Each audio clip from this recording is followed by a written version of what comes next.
You're listening to a download from the outdoorstation.co.uk. Number 409.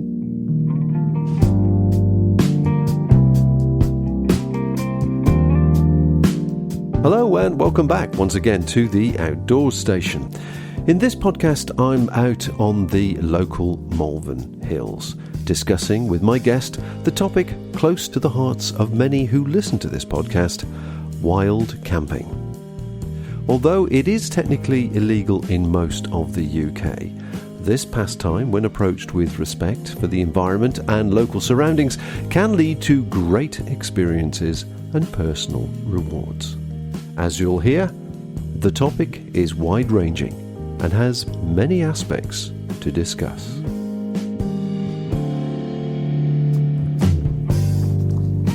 Well, it's a pleasant September evening and I'm on the hills. In fact, it's the warmest day, I think, in September in 30-odd years, listening to the local news on the way up here. And I'm on top of the Malvern Hills at the moment, and I've been joined by Martin Rye, who is a name probably familiar to a lot of you that inhabit the social media space on Facebook, various wild camping blogs and Instagram and Twitter. But we'll hear more of Martin's details a bit later on, and certainly if you go onto the website and check out the links on the page associated with this podcast, all the links will be there for more pictures and more information from Martin. So my first question, as we're wandering up here this lovely evening, the sun is probably half an hour away from setting. We have the full moon and the sky is changing that lovely light pink to a mid-blue, and we're looking over to Breeden Hill, which is sitting like a little pimple in the mist, which is a very attractive way to spend the evening. My first question to Martin, though, he's well known for wild camping, and really my thoughts would be, what actually does wild camping mean to you? Well, that's a really good question. I think Cameron McNish recently made a point on Twitter when it was about the Loch Lomond issues around people camping on the side of Loch Lomond, certain bans, restrictions, and Cameron had kind of a problem with the definition. He was trying to make a point about, because what we were talking about there was roadside camping, and then we're talking about people, what I say really is we've created, wild camping to me has become something that is overcomplicating what is basically simply going outside to natural places and spending a night outdoors, under the stars, outside, in a natural environment, away from, inhabited places. It's not some sort of crazy adventure, it's not some sort of, challenge. It's a simple thing of going outdoors and spending a night in a natural place and just appreciating it. The beauty of wild camping is you're extending your time outdoors. It's, the day walker might go up to the Lake Glenfell and they return to their bed and breakfast at night after a nice pub meal. But actually, the wild camper, you're spending time longer outdoors. It allows you to extend your time in natural places, to just relax in the evening, watching the deer come down to the corries, and just experiencing a natural place for a longer appreciation of natural places. And it's not a massive challenge. It's not. It's just well, I'll just stop you there because you've covered such a big area, and as you initially said, starting off with Cameron's comments, I mean, he has a fair point. The people who were doing the car camping were wild camping in many points that you've raised, spending a night out. Unfortunately, they chose not to treat the environment. Yeah, it's about respecting. We talk in America. But leave no trace is a big thing. There's a lot of leave no trace courses. There's leave no trace instructors. But in Britain, I think we need to push leave no trace more and more. But actually, we do leave some trace, Bob. But when you think about it, we're walking along a path. We're helping to, some form of erosion in some ways. We always leave something of ourselves in the hills, sadly, but what we're looking to do is minimise our impact upon natural places. And not accelerate the erosion. So stick to paths if there is a path, camp on durable surfaces, plan ahead, and just take memories and leave nothing behind. Leave it as you'd want to find it. So tell me about your last wild camp. How long ago was that? That's a couple of weeks back. We're up in the Lake District, and I had a multi-day trip. We had 3 wild camps. we arrived late, so we ended up being on the hills late. So the first night we camped near Haystacks in the Lake District. It was that kind of, unless you have the ideal where you want to find a spot, don't you? You have this kind of dream spot. Actually, 8 o'clock, it's getting darker. We had to compromise. Right. It's nice. It was a lovely view. It wasn't the green, grassy, flat space. You know, it's heather and tussock, and you had to just get down for the night. The next 2 camps were much more enjoyable in the sense of better spots, but there's still variable weather conditions, so we had a great time. When we were camping, probably 1,500 feet up most times. It was that kind of sheltered, but nice views. You know, water wasn't far away, and they were just good, pleasant camps. And you know, we didn't have to worry about bad weather causing us problems overnight. Let's give people a bit of an idea what actually you were taking with you. You know, we've discussed the Loch Lomond issue and some of the things that people were doing, taking, you know, barbecues and lighting fires on the pulling trees down and on the waterfront, creating a lot of damage. But when we're talking about wild camping, we want to encourage people, but encourage people and educate them and be responsible at the same time. So if we can use you as an example, because obviously you're a regular enthusiast of this sort of pastime with your friends. You know, give me an idea of the footprint that you take with you, the equipment, your how much space you take up, the sort of activities you do when you're sitting there, you know? So, I mean, sort of equipment-wise, I mean, obviously, start with the rucksack. You've got to carry your kit in. You need something like a 55-litre rucksack. So it's made by a company called Hyperlight Mountain Gear at the moment. It's a carbon fibre composite material. It's 900 grams, but it's an incredibly comfortable rucksack. That's the carry capacity of all the kit I've got. Shelter, obviously, you know, my shelter is made by Martin Rye Designs. It's a Durham, it's a carbon fibre material. But that shelter is flexible for me because it's a mid shelter, it's a pyramid tile shelter. It's very quick to single pole in the middle to pitch it. Use my trekking poles. Very quick to pitch, very good in the wind. We're not talking a 4-season winter shelter here. We're talking something that's very durable but very light and very capable in most conditions. I have an inner that goes with that at times. I don't always take an inner tent. I'm happy to take just a ground sheet. The other things I obviously take is a sleeping pad. I'm getting old, Bob. I'm 50 now, you know. Age makes you get a little bit soft and comfortable in life, doesn't it? So what did you do before then? Sleep on the rocks? I used to have, you know, the days of just a foam mat have gone. Yeah. So I remember buying it from yourself. But I use a Neo-Air X-Therm. So it's just, for me, if you say, you know, the Neo-Air mats, get the full length one.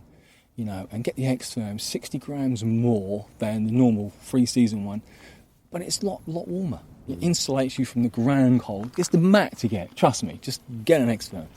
And then obviously I use I don't have a sleeping bag, I have a quilt. I use as you convert me back to quilts, again, I'll mention yourself, I had tried quilts, and I hadn't got the right quilt, and you lent me to try a quilt you designed, which was really wide, and it's really efficient, and actually it kind of convinced me that quilts really do work well. So I use a quilt made by a company called the Lighting Equipment. Got it from America. I love it. You know, it's rated to, they say to -12, and I've been out in -5, toasty warm, never been cold in it. It's phenomenal. I think quilts are surprising. They're surprisingly brilliant. Also, they're flexible in the sense that in a recent trip in the Cairngorms, hot muggy night, I had the same quilt, but I just unzipped the whole thing, made it in a blanket, just draped it over me. I slept well. But, you know, you can vent them so quick, you can manage it, and they're variable. Quilts are the way to go. But complementing that, as you say, with the sleeping pads, especially with sleeping pads which are insulated in some way or the other. Get an insulated You pad. know, why wrap yourself completely in a bag? You've got the insulation underneath and you've got the insulation on top. On top, yeah. I mean, also you sit on the ground of your shelter. You know, in summer, go in August and sit on the ground on your ground sheet of your shelter and see how cold your butt gets very quickly. The ground is, you know, you need to be insulated from the ground well. Invest your money in a good warm sleeping pad. It's going to keep you comfortable. And then your sleeping mat complements your sleeping quilt or your sleeping bag if you want to use a sleeping bag. So to come back to the footprint, we're talking, you're about the same height as me, at 6'2", something like that. And this shelter isn't that much longer than you, is it? I think technically the length is 8'9", but the angle goes up to 100. I think I pictured with a 145 centimetre trekking pole. Right. But the angle, I've got plenty of room each end still, you know. Yeah. But the shelter's got a small footprint compared to sort of large tents, you know. Yeah. But the shelter's flexible. For me, mids make sense. Single pole mids make sense in that they're quick to pitch, they're pretty good in most conditions, and also the flexibility of having a mid-type shelter. Like, I mean, example, if you sell a shelter called the Hex Peak 4, you can use this shelter in two ways. You've got the inner, and you can just have the outer, and then just have a simple ground sheet. And you won't take much harm at all. And you've got this flexibility of space. I mean, Chris Townsend, for example, you see many pictures of Chris doing winter camps with his old Go Light Shangri-La. But actually, he's got no inner. You know? Chris just uses the outer to protect him from the elements, and then he's got his inner is all that space still. And that doesn't take any harm. Well, certainly from our shared experiences, when you're camping like that, if the ground is wet and you put a shelter up with no ground sheet, it's surprising how quick it dries out. Yeah. And of course, you know, if you are cooking or needing to cook with the door open or in the shelter or whatever, particularly if you're using half the shelter for your sleeping area, the other half is area that you can make a mess and drop your food and all that sort of stuff, and it's not inside the tent or knock your drink over or something. And that's that's a useful part of the practicalities of it all. But of course, bottom line is an inner tent that takes up the whole space. That's half the tent, half the inner you're carrying, and you don't need. No, you don't. Inners have their place. For me, bug season, TGO challenge, you might get some meaty problems, say for example in May. And an inner can be nice. An inner can be nice for a long walk. There's a certain sort of comfort factor and dry, organised space. But two nights, October night, Peak District or something like that, I wouldn't take an inner. I'm just not worried. It's not such a big issue for me. I just use a ground sheet and just take my duo mid. And that's very comfortable with that. That works really well. Okay, so that's the shelter system. Cooking system, and the sleeping system for that matter. Cooking system. What's your sort of preference for keeping things practical, simple, and light? And then tell me about your food as well, because obviously the two work together. Yeah. So cooking at the present moment, just try a new cooking system. So I've always used either a single pot. I've got a 750ml pot from Solo made by Tokes. And I've often used, for the last few years, they make a company called Flat Cat Gear, and they a simple cone type system, but as a tube system, very efficient. Use that with either MEFs or Esbit. Quite a fan of Esbit. But the last trip, I bought a new system made by a guy called Norman Reeve. Stormin Norman, and I've got to say, I've used Caldera cones. I've used the Flat Cat, which is a really good kit. And I really like those systems, but I've got to say the Norman stove and the system is just phenomenal. It's so well made, tensile aluminium, it interlocks. And I used his new little stove he built, little recycled little Pepsi bottle, whatever he's made. But what he's done is he's put a felt in there and he's put a little mesh gauze over the top. I boiled, 700ml of water, 20ml of fill. I used 20ml and it was roaring boil. It's phenomenal. Also, with those little stoves that you get now I think there's another company, I forget the name of it, they have a little felt bit inside in the mess burner. It absorbs the mess, it burns really efficiently, but also if you knocked it, you've not got all this liquid fuel as a light spilling out. So they're really, for me, they're much more kind of, not perfectly safe, because we're still talking about a liquid fuel that's on light, when you're cooking, but it's phenomenal. Norman also he sends you now a little base plate that locks together. So you've got a solid base plate between you and the ground, your stove, it's nice. It's got to stop any burning on the ground, anything catching a light beneath you.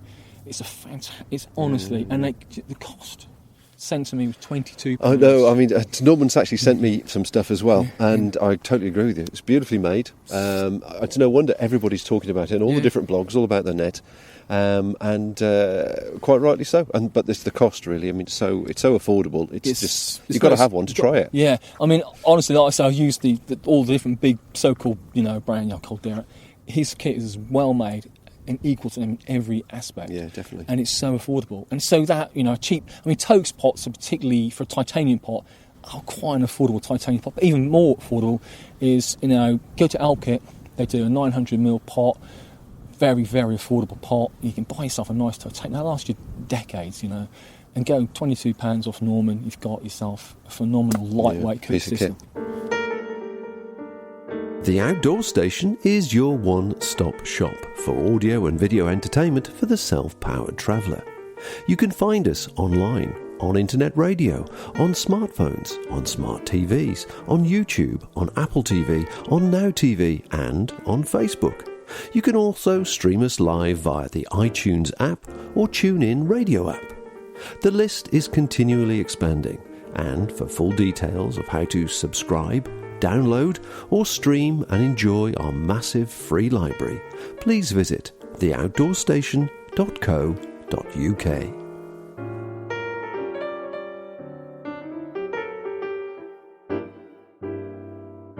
No, so how does that? What do you do food wise? How does that work with your food? Just run me through your an evening's meal. How you practically do whatever you do. I'm unimaginative as you can get. You're not food. a boil in the bag man. Are you? I don't boil. I just literally boil the water, pour it in the bag. Oh, I've tried. I was expecting something really exotic from you. I have done exotic stuff in the past, and life's too short for me. I just think I'd rather just watch the day. My favourite food at the moment is quite affordable. Not the cheapest meals. Lio, they're a Polish brand, I think. Oh, yeah. And I get them from Base Camp Food. They're just phenomenal. I've tried Real Termat and other companies, and they're my favourite food at the moment. They're my go-to food. And then also I love a good old cup of soup, and I will treat myself to something else. So recently we hiked, we came through Coniston on our last Lake District walk. We stocked up on some extra goodies for our next. We knew we were going to be camping in a few hours' time. So I had, luxury cheesecakes and all sorts of wonderful treats. You don't have to suffer. Any fuel can be cold and any fuel can suffer. You can have treats, wholesome treats with you. It's one of the beauties of having lightweight kit is you've got a little bit of flexibility to fill a rucksack with food. To fill your belly up with some really nice food, So, I have done where, I've tried to be creative, but life just... I just want simplicity when I'm in the hills. So what about your hot water into your rehydrated food? Yeah. Drinks? What do you do in the way of drinks? Drinks will be simple, herbal teas or hot chocolates. Lots of hot chocolates are nice. Warming drinks. I always have a soup. Always have a soup with me with the meal. You're instantly getting rehydrating straight away. Get liquid stuff into as well as your evening meal. Mm-hmm. And then get a nice hot drink on the go, especially before you go to bed. A nice hot chocolate is warming. It's also helping you to warm up. And often before you go to sleep, if it's going to be a cold night, the old saying, eternal fire. Get some sort of high energy food that's fatty into you with a nice hot chocolate before you go to bed. You will sleep warmer. Yeah, I seem to remember you drinking half my whiskey one night as well. Yes, yeah.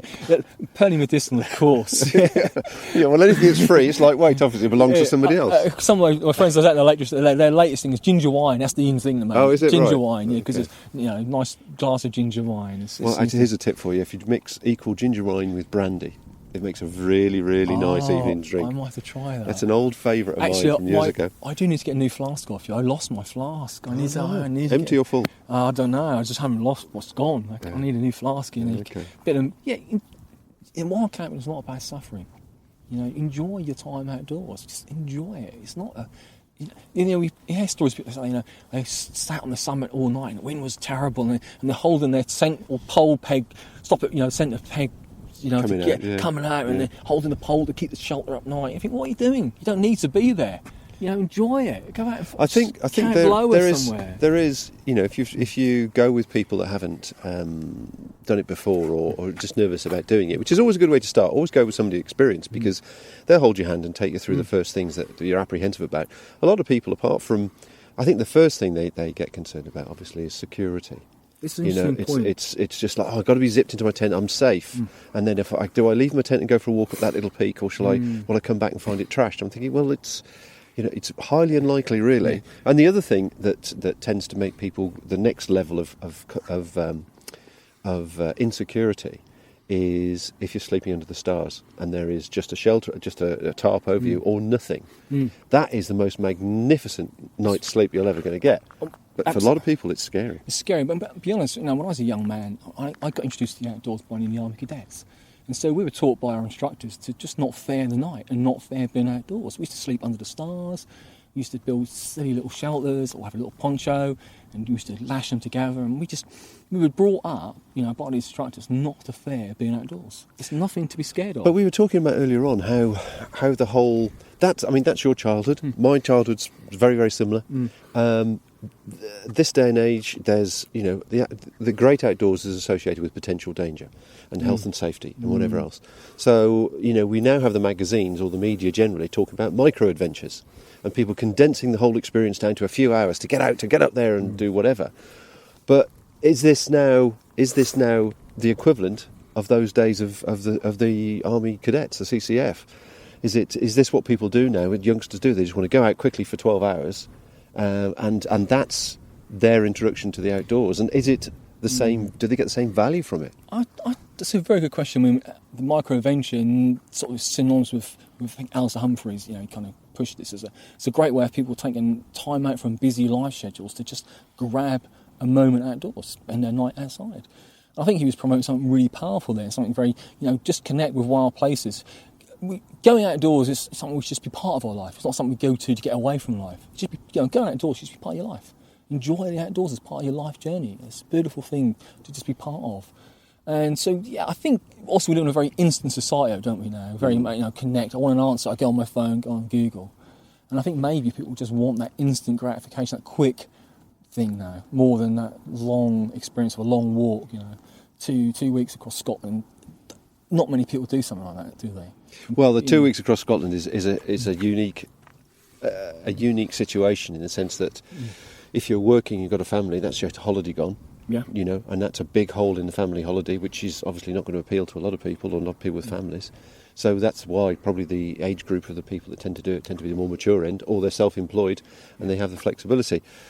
But wild camping and getting away for a weekend and reconnecting, it's the reconnecting, isn't it, with the basic instincts, without pushing yourself to do something that's super challenging. No, yeah, I think I read some statistics. I think it's Andrew Skirker, the well-known American hiker, that most people do 2 to 3 nights maximum. That is their common length of a backpacking journey.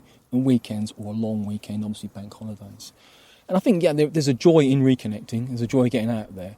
And also, you can push yourself to do some routes that you see. Wild camping, by backpacking and wild camping, you're unlocking routes that you wouldn't do as a day walker. So you can do long point-to-points across more remote areas and access places that take a long time to get to. So you're talking like, we used Athol Forest near Blair Athol, for example. The Athol Forest is one of the most, if not the most remote place in the mainland UK. Everyone thinks of Fisherfield. You can draw a straight line on any mapping software from Arvasian, which is supposed to be the most remote Munro, and find a tarmac road head. I think it comes to 11 kilometres. You can draw a line from Cairn of Fiddler, I think it's called, in the Athol Forest, and it comes to around 17k to a tarmac road. There's a big difference in remoteness. It's a very wonderful place. But you need to really enjoy those places. You need to backpack in and spend a night in that area. So, that it unlocks. It's a long, bike ride in and a nice long hike in and then a long day out. But the best way to do it is to wild camp. Spend the night out, and you unlock routes, you unlock ridges that you can spend 2 days on. So wild camping gives you the freedom in the hills in a way that you don't get from day walking. We love day walks in the hills, of course, but wild camping just unlocks a whole new way of enjoying the hills for you. But you've got to do it responsibly, and just like I say, bring only your memories home and leave no trace. Yeah, and coming back to that, we were talking about the actual kit earlier on. We touched on your drink and your food system, which I'm highly disappointed in, I have to say. You've got your shelter and your insulation, sleeping gear rather. So what about clothing? Let's, a lot of people sometimes just won't see them. I see them on the Malvern Hills. They're carrying so much stuff, and it's day walk. The town is just down there. What sort of gear can we visualise you in when you're walking, and also what else you're carrying in your pack? So for clothing, let's take. So next May, I'm on the Great Outdoors Challenge. Clothing would be very minimal. So I'm obviously going to take 1 pair of trousers, Montane Terrors. They're just durable. They just bomber. Just go forever. Those trousers, I love them. I take 2 pairs of boxer shorts.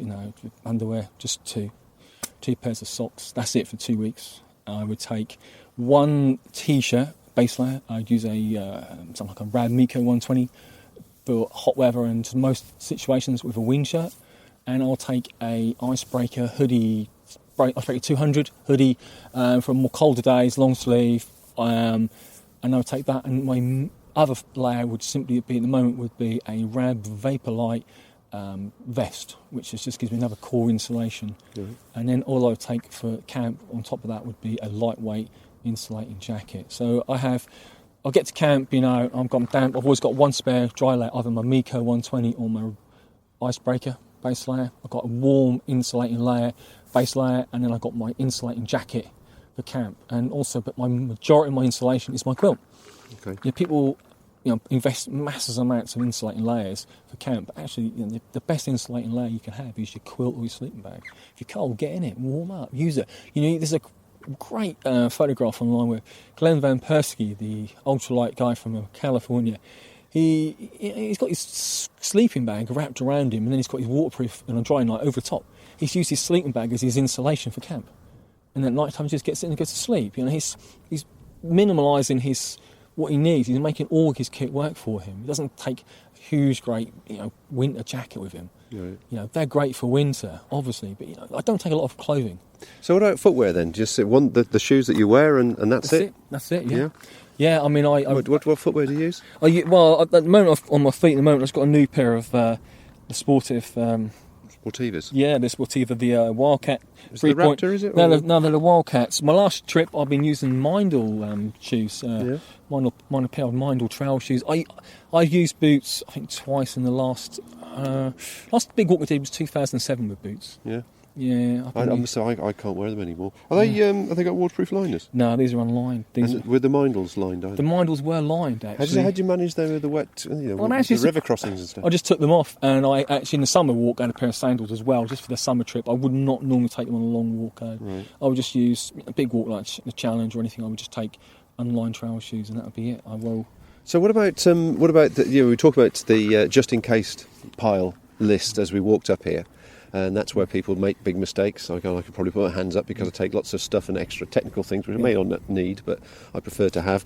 Do you have one of those piles? Do you ever get back sometimes and go, I didn't need that? I don't. You really strip I'm really careful about what I take, in the sense I've really have reflected long and hard after trip.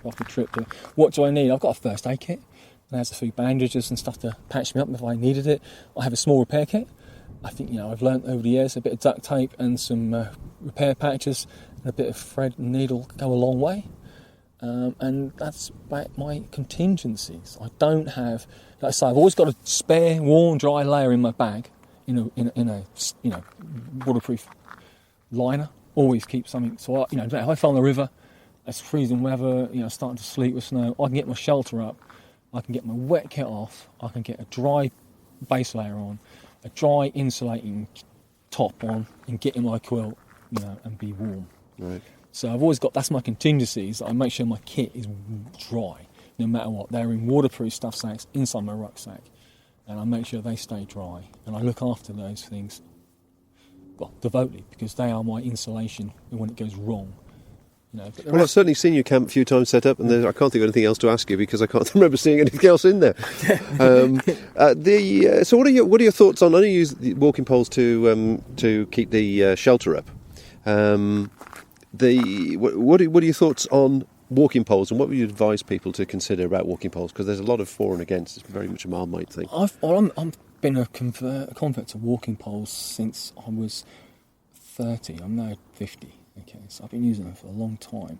A friend of mine, we were in the Cairngorms, he had a single pole, and we went up, and he just took off, and I was like, and what it was, he was using the pole, he was giving him just quick stability, on the upwards, and I after that I bought a pair of poles, and I became a quick convert to poles. The sense there just help you, especially when you're backpacking, you've got a larger, load on your back. Just take the load off your knees. Aid river crossings are just phenomenal aid. Help pitch your shelter. A lot of people love the pacer poles. They say that I have a pair of pacer poles as well. I've quite a few pairs of poles, to be honest. But on the flat, they're not the greatest thing for me. They're not making the big difference. It's the upward you can help you, propel yourself. You use them correctly uphill, downhill, essential I find. And also, Bob, I've been backpacking for a long time. I don't have no knee problems. I meet people who say, my knees are getting hurt, and I don't have any knee problems. And I've met many an old person who said that they were going to give up hill walking because of their knee problems, and they started using trekking poles, and they carried on, and they said their knees were a lot better. So I'm completely converted to the benefits of trekking poles. I think they're essential for backpackers. You're just so helpful, and and I recommend anyone get trekking poles. Just really good poles. And also, I find the best poles, really, to be honest, are the ones with the flick lock design, and it's so easy to adjust.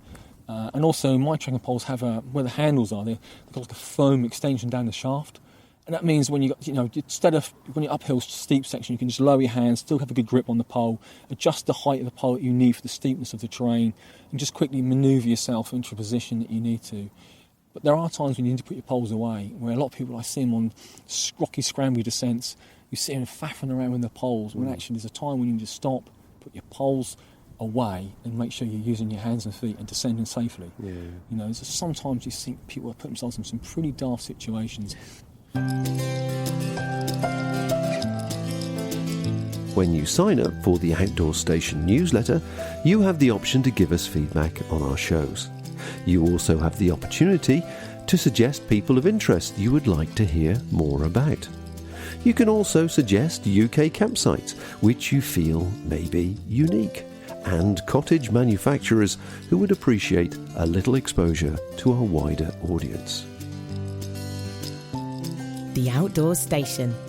Sharing the passion, appreciation and understanding for the outdoors world. I think probably defending those people, possibly in some ways, that sometimes you're actually so tired, your brain's not engaging, you're concentrating so much on going down that slope that actually hasn't occurred to you that it's safer to put the poles in the pack. Yeah, probably. Anyway, true. I've just the moon is very much brighter, the mist is very much thicker, the lights in town are certainly come on and lighting up the view beneath us. So I reckon we should just carry on walking a bit more and start to head round back to where we started from. Glorious night, isn't it? So go through a list of some of the wild places that you've been, wild camps, and just give a little bit of a taster. So if a certain place impressed you more than another, or was more dynamic, more. I mean, I've had some memorable camps. I've had lots of what we call I call them just the bread and butter camps. End of the day, it's a nice spot. It's not far from water.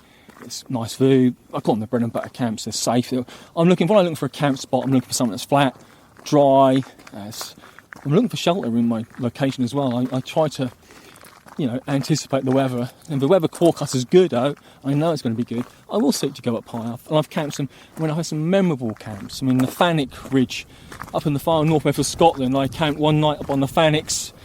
It was just glorious. I've done other Munro summit camps in the Cairngorms, which have been incredibly memorable for me.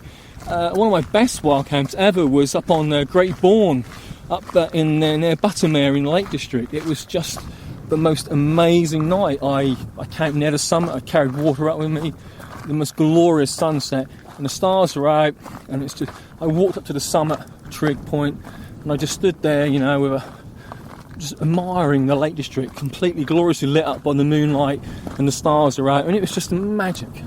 Do you see many other people when you're doing these camps? No, you don't meet many. You don't. You see little groups sometimes down below, but I sometimes camp alone, sometimes with friends, and it's just wild camping. Like I say, a lot of the wild camps, I call them the bread and butter. They're just nice location, but safe, secure, sheltered spot. Ideal place to spend the night. But when you get the chance to go high with a beautiful sunset, I remember one night up in the Howgills area, up on Wild Boar Fell in the Northern Pennines. I was with the filmmaker Terry Abrahams and a friend of mine, James Bolter, and we had the most incredible sunset. It was just bliss, and just a place that a lot of people wouldn't think of going to, Wild Boar Fell, but the view was just enhanced by the sunset, and that's what you get. That's a memorable night. It was a lovely, wonderful wild camp, and sunsets like that don't come along all the time. Well, we're certainly very lucky tonight. We've got a beautiful sunset, haven't we? We've had it's beautiful weather. In September, we're enjoying a nice late bit of summer weather, aren't we? Here we are, September. Was it the 14th today? And it's glorious. Yeah. It's normally it's certainly turned into autumn by now, and I think the weather forecast, long-range weather forecast, was indicating it'll be changing fairly rapidly. But today it's certainly been a belter. Yeah, I mean this year, a lot of my trips have been blighted by miserable weather. I've had trips. I did a trip in the Dales in July that was just 3 days of rain. And the wild camps were just weren't high, they weren't spectacular. But, I still found a nice spot and enjoyed it. But they were more about finding somewhere that was sheltered from the worst of the weather. So sometimes your wild camping experience is going to be subject to the conditions that you're going to find when you're out there, and you have to compromise. And I think the key word there is definitely experience, isn't it? There's a lovely saying which I keep using over and over again in all sorts of different situations now, is what do you get when you don't get what you want? You get experience. Yeah. And that's the thing that helps us grow, and that's partly what worries me about the current enthusiasm to do these micro adventures, because I do wonder that people don't get as much out of them because they don't realise it's the experience of it being good and bad that actually is of benefit. Yeah, when any long trip will teach you certain things, and there's two sort of major things that we have to manage when wild camping, apart from obviously picking a good spot that's not going to get flooded out overnight from heavy rain, not near a burn that's going to burst its banks. The two big sort of things we have to manage when we're wild camping is obviously the wind, making sure our shelter is going to be pitched in a place that's going to stand up to the wind overnight, not get knocked over. And the other thing is managing this big one is condensation, which is a subject a lot of people don't realise, that over a multi-day trip, the impact on lots and lots of condensation on your kit, on your sleeping bag, damp, on your kit. Managing condensation really matters, because actually if kit starts to get damp overnight, night after night, and you're walking in the rain day after day, that can lead to a lot of problems. So what's your tips for that then? Well, we are the source of a lot of the condensation, because what we're doing, overnight we are creating heat within our shelter. Our body's giving, is heating up that shelter, and what happens is that heat, the moisture-laden air hits the cold shelter, doesn't it? And that's what causes the condensation to occur, basically. Ventilation, I use shelters made by Martin Rye Design. They have a cantry cut that allows good ventilation. Also leave your door open if you can. There's a bit of a myth about that, I open my door and it'll promote airflow. If you're camping high, suddenly the weather can change and you've got mist descends. So actually your nice door is letting in all this damp mist suddenly, it can happen. I've seen it happen. But promote airflow, and every chance you get on a multi-day trip, make sure if you've got a nice warm sunny period at lunchtime, get your kit out, dry it out, air your sleeping bag out, lay it out in the sun, get your stuff dry at any opportunity. Don't just, forget about it. Certainly, I think one of the advantages about wild camping is the fact that you started off high on that particular day. You will have started early because it's just in your system to get up and enjoy the most of the day. So in actual fact, you can take your time, you can pace yourself where you're going, and if the opportunity arises to dry the kit out, then you're right. You just lay it all out or put it over a hedge or whatever it may be. 5 minutes, it'll dry out. Yeah, it's very quickly. Make sure you buy a sleeping bag. For example, Help Kit make all their inners of their sleeping bag black to help absorb heat, so they can dry them out. It's a little thing, but it makes a big difference. Think about you managing your kit well, dry your kit out. It's a great example for anyone to watch. There's a great little film on YouTube at the moment. It's about an hour long. It's called Hooks. It's made by a guy called Stephen Pern, who's an old gentleman now. He's done incredibly long walks. He's walked the Continental Divide Trail in America. He's walked across the reaches of the mountains of Japan. He made a beautiful film, and in this film he loves boffies. And so he decided there's not enough hooks on boffy doors to hang your wet kit up, right? So in the film, he walks from his home in, I think it's Sussex, South Downs way, and he goes to every boffy in the UK, and he takes a hook, and it's an amazing film. But when you watch the film, there's lots of little things that this is a man of immense experience, of wild camping. And you watch how many times he's got his kit laid out on a tree, drying out. Watch the little things that he does in that film. you'd pick up a lot of little tips up for a wild camper. And what was his name again? Stephen Pern. The film's called Hooks, and we'll make sure you got a link to put it on the. Yeah, sure. Because it's just a wonderful film, but it's you can see little things that he does, and they're all little experienced things that he does. You know? There's a lot of footage in that film of wild camps, and he's in a wood. Everything's laid out, drying out. He takes care of his footwear. He takes care of his feet. All these things actually impact on your wild camp when you think about it, because you're wild camping, you want to enjoy it. That's a good point, actually, Toppy. What about your feet? How do you look after your feet? Because everybody suffers in different ways sometimes. Well, I've had battered feet in my time, but I try to. My problem with my feet is that they.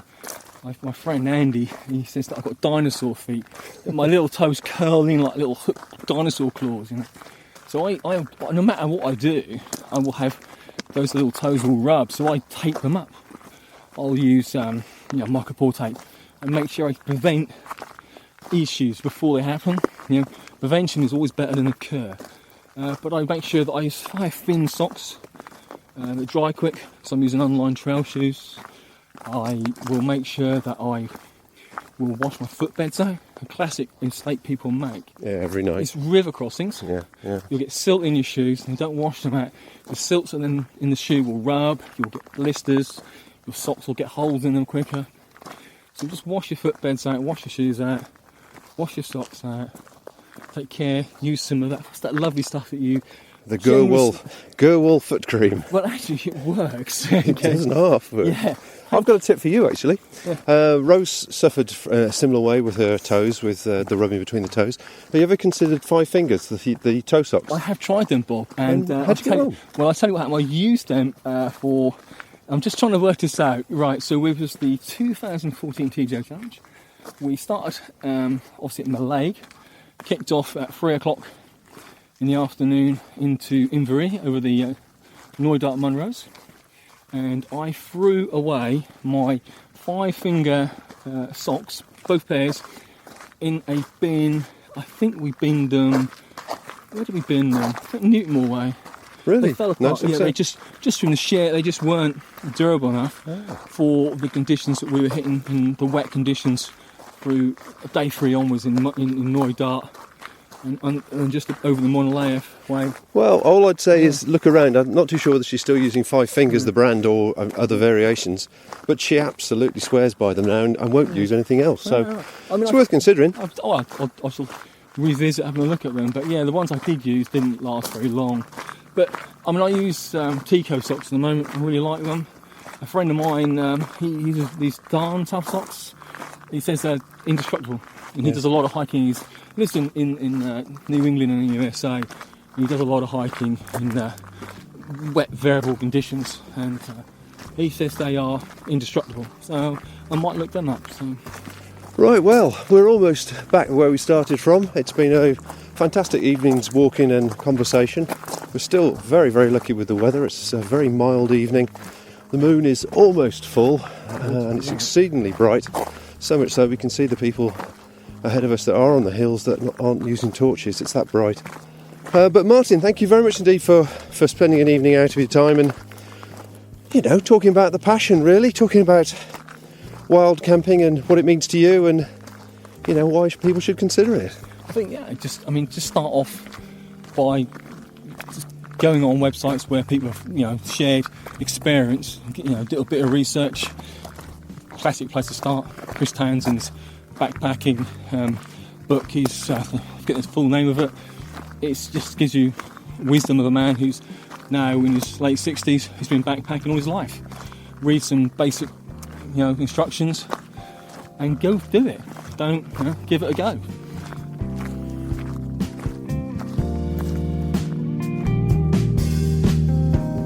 My thanks to my guest Martin Rye for joining me on the Malvern Hills. Although that was recorded, 2 weeks ago now, the weather has changed quite significantly.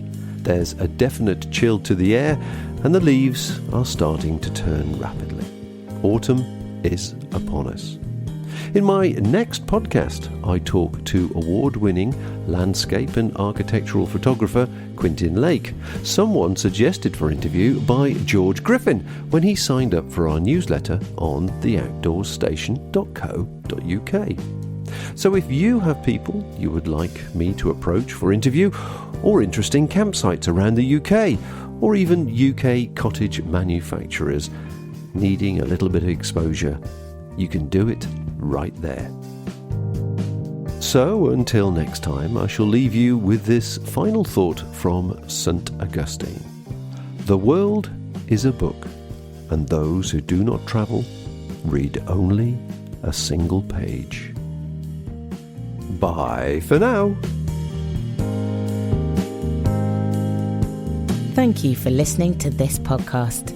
To hear or see more from our extensive free library, please visit theoutdoorstation.co.uk.